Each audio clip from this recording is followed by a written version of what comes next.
ግን ወጣቱ አስከሬኑን የሚረከብለት ዘመድም ሆነ ቤተሰብ አልነበረውም። ስለዚህ ሐኪሞቹ አንድ ውሳኔ ላይ ይደርሳሉ። እነዚህን ጤነኛ የሰውነት ክፍሎቹን አውጥተው ለሌሎች ታማሚዎች በመለገስ የሰዎችን ሕይወት ለማዳን ይወስናሉ። ከዚያም በቀዶ ጥገና በጠቅላላው 6 የሰውነት ክፍሎቹን ወሰዱ። ይህም አንድ ሰው ሊለግስ ከሚችለው ከፍተኛ ቁጥር ነው። ይሄ ልጅ ግን ደዶሮ በላለቱት በፈጣሪ ግን ይዞት ከሚቀበር ኖርማል ነው።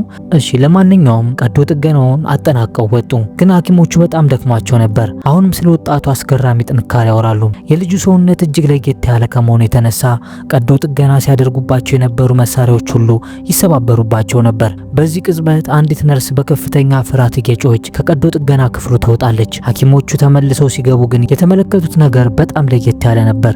የወጣቱ አስከሬን በተሸፈነው ልብስ ውስጥ ሆኖ እየተነነ እየጠፋ ነበር። እጁ ላይ ያለው ንቅሳትም አብሮ ይደበዛል።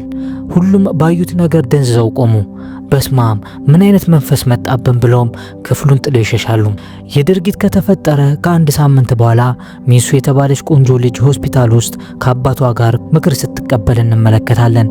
ሚሱ ማለት በከባድ የልብ ህመም ትሰቃይ የነበረች ልጅ ስትሆን ነገር ግን በአጋጣሚ የዚህን ምስጢራዊ ወጣት ልብ በንቅለ ተከላ እንድታገኝ የተደረገች ልጅ ናት።